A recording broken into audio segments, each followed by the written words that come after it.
Senhor esteja convosco. Proclamação do Evangelho de Jesus Cristo, segundo Mateus.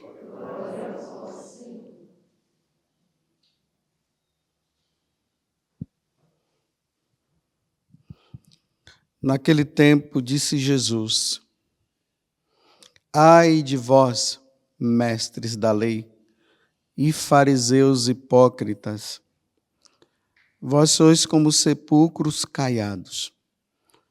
Por fora parecem belos, mas por dentro estão cheios de ossos de mortos e de toda podridão.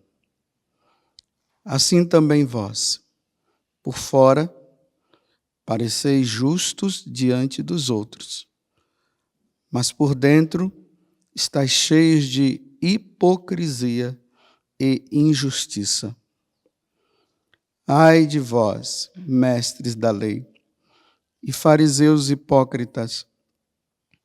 Vós construís sepulcros para os profetas e enfeitai os túmulos dos justos, e dizeis: se tivéssemos vivido no tempo de nossos pais, não teríamos sido cúmplices da morte dos profetas. Com isso, confessais que sois filhos daqueles que mataram os profetas. Completai, pois, a medida de vossos pais. Palavra da salvação.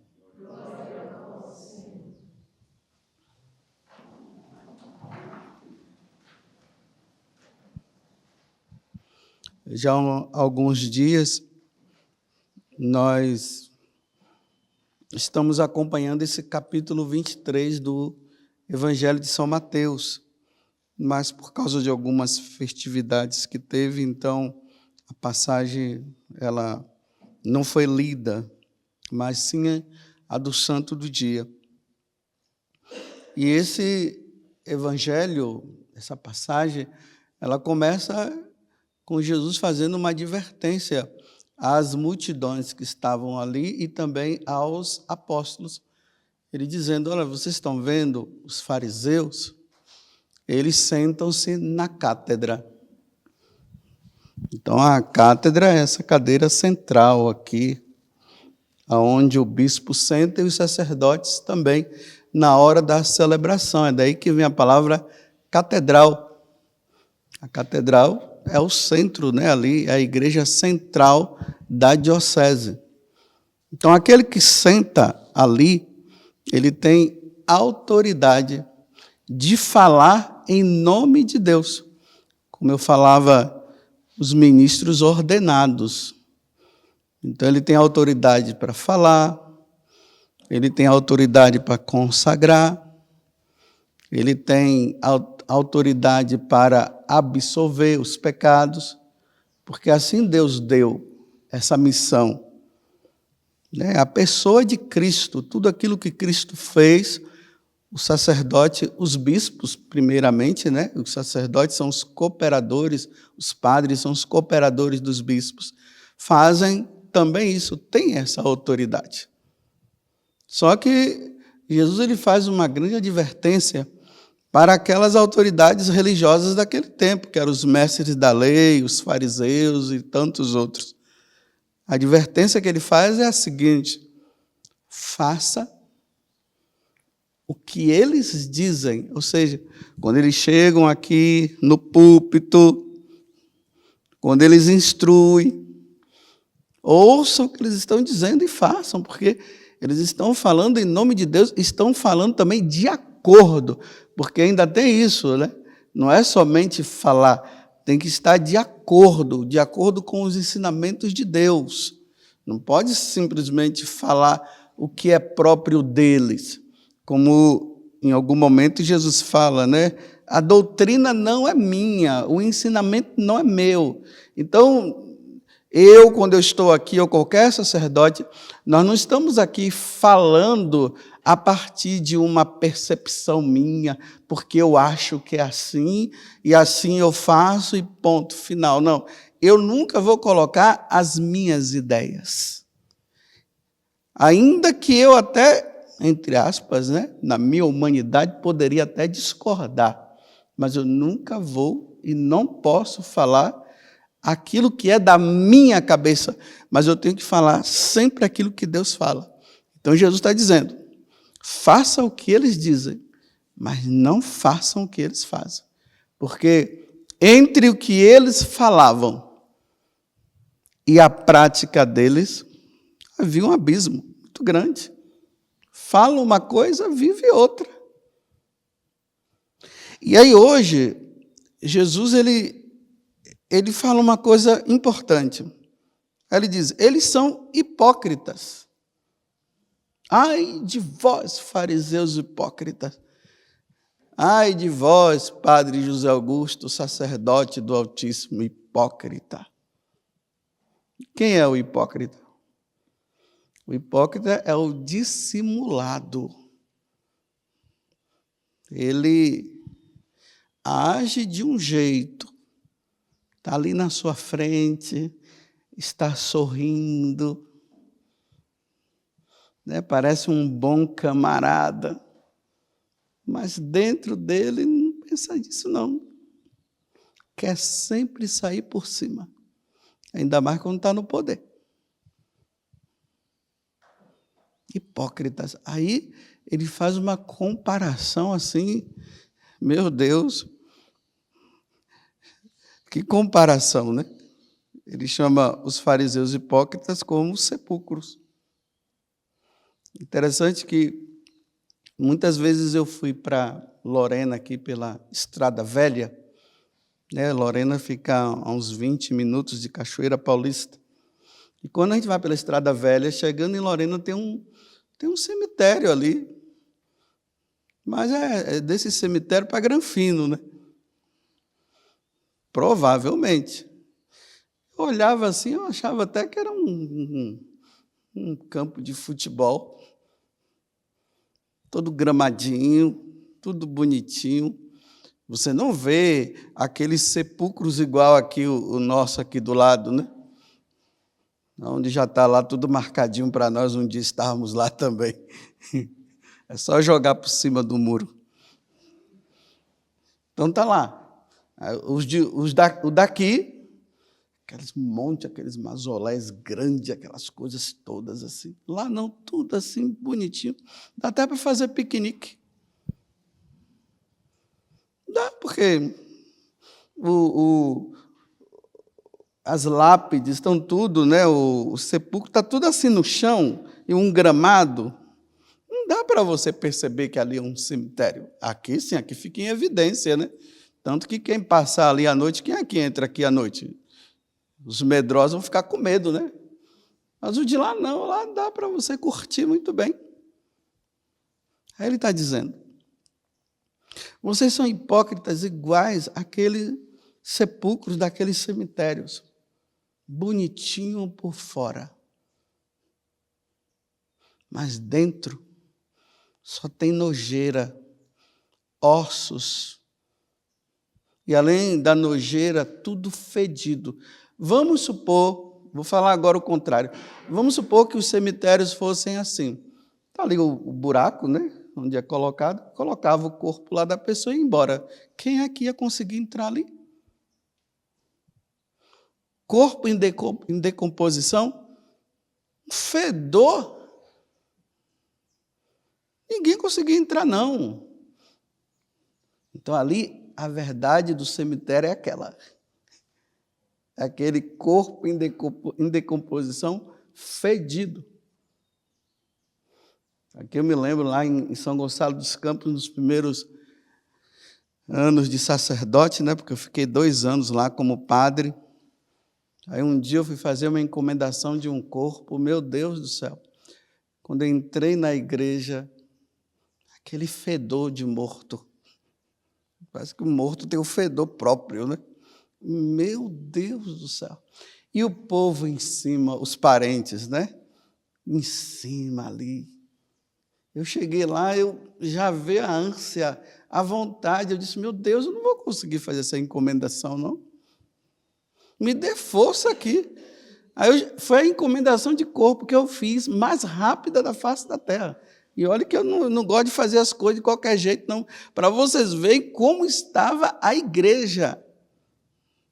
Eu cheguei lá, fiz em nome do Pai e do Filho, rezei um Pai Nosso, ide em paz e saí. E fui lá para a sacristia com a ânsia, aquele, meu Deus, que fedor, é assim. Era a realidade daquele corpo, era aquela. Então, Jesus está fazendo essa comparação com as autoridades religiosas daquele tempo, dizendo assim, olha, vocês são igual esse sepulcro por fora, vocês aparentam ser bonitões. Vocês lembram que esses dias também, que foi ali no início do capítulo, ele disse, né? Desse capítulo 23, gostam de aparecer, gostam de estar na frente, gostam de ser bajulados, e ainda tem aqueles que ajudam na bajulação, né? Quer um cafezinho? Toda hora está ali bajulando. Não deixa nem o outro fazer nada. E o pior é que quando gosta, aí pior ainda, né? Gostam de ser bajulados. Hipócritas, fingidos, não são reais. Em vez de ser aquilo que devem ser, serem bons, não maus. Aí o salmo hoje, que é o Salmo 138, o refrão está dizendo o quê? Senhor, vós me sondais e me conheceis. Então, o dissimulado, ele nunca mostra quem ele é. Mas ele consegue fazer isso com as pessoas, não com Deus. Com Deus, não. O Evangelho, aquele que segue Jesus, ele tem que caminhar na verdade. Eu sou o caminho à verdade. Eu sou a vida. A verdade vos libertará. O demônio não, ele é mentiroso. O dissimulado é mentiroso. E Jesus disse que o mentiroso é filho do diabo. Então, se o mentiroso, o hipócrita, o dissimulado, ele age dessa forma, então ele não age como filho de Deus, ele age como filho do diabo. Então nós temos que assumir a nossa verdade. Não, a nossa verdade não, porque pode ser que a minha verdade não seja a verdade, mas a verdade de Deus. E viver com ela e assumir as consequências.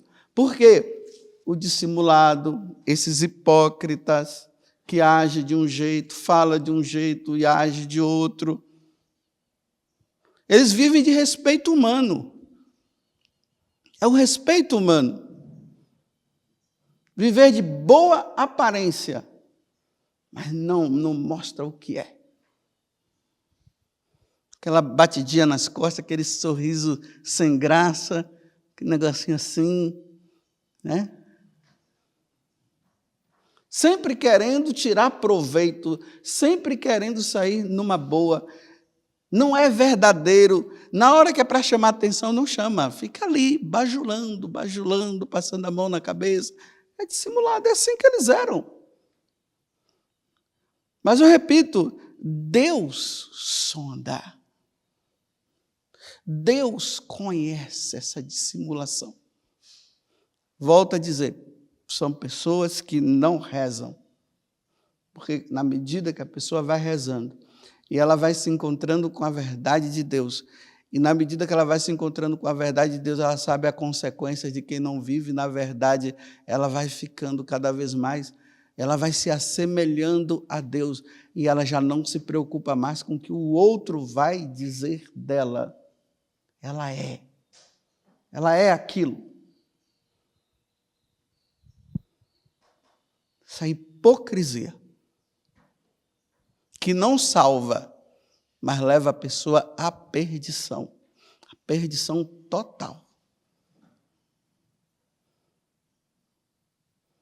Então, enquanto eu vou falando, perceba, você é assim? Você é dissimulado? Você é dissimulada? Quando é que você vai sair dessa dissimulação? Quando é que você vai ser você? Quando é que você vai assumir? Se você errou, você errou. Se você acertou, acertou. Quando é que você vai parar de colocar fardos, como no próprio Evangelho diz, fardos pesados, coloca nas costas dos outros, mas não tem coragem de carregar? Porque não é que não tenha coragem, é que não consegue carregar, mas o que é que faz? Impõe o outro porque tem autoridade, porque aqui quem manda sou eu. Não adianta se tudo vai passar. Esse ai, eu sempre falo aqui, né? Quando eu vejo essa palavra, eu me lembro lá da Bahia, né? Que a gente fala assim, destar. Quem é baiano entende muito bem o que é que eu estou dizendo. Destar. Tá? Esse destar, você vai ver o que vai acontecer com você. Destar. Então, Jesus está dizendo, ai de vós, hipócritas, é assim que vocês vão caminhar? Destar. Você vai ver o que vai acontecer se você não mudar de vida. Agora, por que uma pessoa não muda de vida? Porque ela não abre o coração. E por que ela não abre o coração? Por que ela não abre? Porque para ela, Deus é um ser lá que ela até acha que existe. Mas será que ela acha que existe mesmo? Aqui é o problema. Por que ela se preocupa tanto com o que o outro vai dizer e nunca com o que Deus vai dizer para ela ou o que Deus vai falar para ela? Porque Deus é quieto, Deus não faz nada. Eu nunca vi Jesus saindo do sacrário para me chamar a atenção. Não sai, fica quieto. Por quê? Por que ele fica quieto? Porque ele já falou. Agora é eu que tenho que dar a resposta. Agora, por que eu tremo diante de um mero mortal que não vai me ajudar em nada na vida eterna e diante daquele que vai, eu não estou nem aí? Porque eu não vejo, eu não toco, ele não faz nada, ele é quieto. É como se nós não fôssemos prestar contas a Deus. Mas iremos prestar contas a Deus. Hoje a igreja celebra São Luís de França. Ele é o São Luís IX. Esse rei, muito santo, muito piedoso, fazia muita penitência. Ele rezava. Teve 11 filhos. Ah, que espanto, né? 11 filhos. E ali na liturgia das horas, quem rezar hoje o ofício das leituras e quiser rezar, porque a memória é facultativa, lá ele dá uns ensinamentos para o filho dele. Ele vai dizendo assim para o filho dele, olha, meu filho, quando você me substituir, faça sempre isso, olha. Diante de um pobre e um rico que tenha feito alguma coisa e que precisa averiguar quem é que está certo e quem está errado, se coloque sempre do lado do pobre. Daquele que não tem ninguém por ele, o rico tem. Agora, depois que sair o resultado, se o pobre estiver errado, ele vai receber o quinhão dele. Né? Mas se ele estiver certo, está certo. Seja um homem de oração. Reze. Nunca se esqueça do pobre, meu filho. Meu filho, traga sempre na sua mente Deus. Um dia, meu filho, tu irás prestar conta a Ele. Olha só, um dia tu irás prestar contas a Ele das suas ações dissimuladas ou reais. Agora, dia 1º de setembro, nós vamos comemorar a morte de um outro Luís, Luís XIV, também francês. Ele era absolutista, ou seja, tudo gira em torno dele. Ele até é considerado como o Rei Sol, porque tudo está ali em torno dele. Ele agia com muito poderio. Ele não queria saber se o outro estava errado ou certo, ele agia de acordo com o que estava na cabeça dele. Pelo visto, a França até progrediu desse jeito aí, mas o cara era ferrenho, viu? 2 Luís.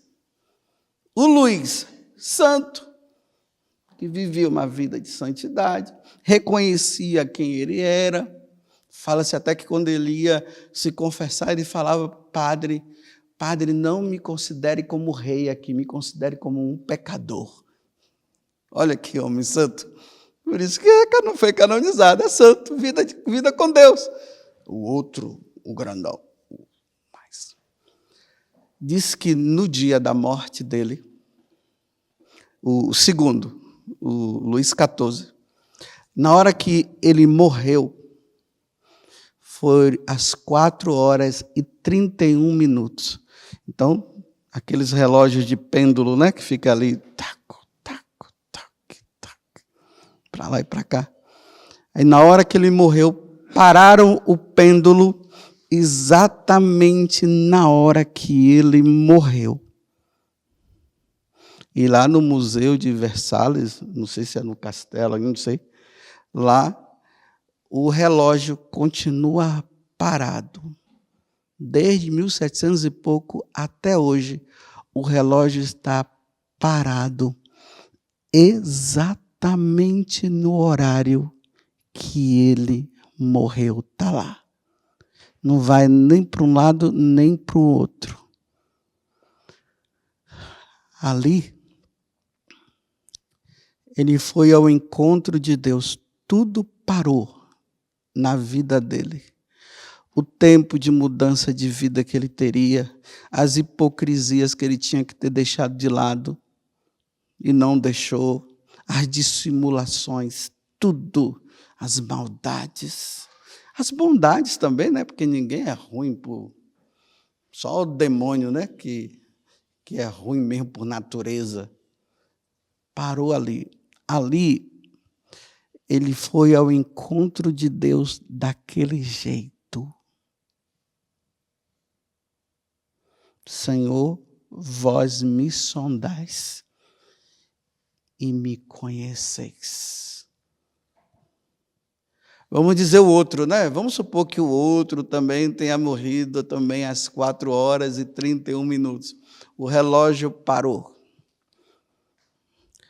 E o outro foi com a sua bondade, o seu amor a Deus, governou como deveria governar, um rei muito querido, também parou ali, o pêndulo parou e ele foi.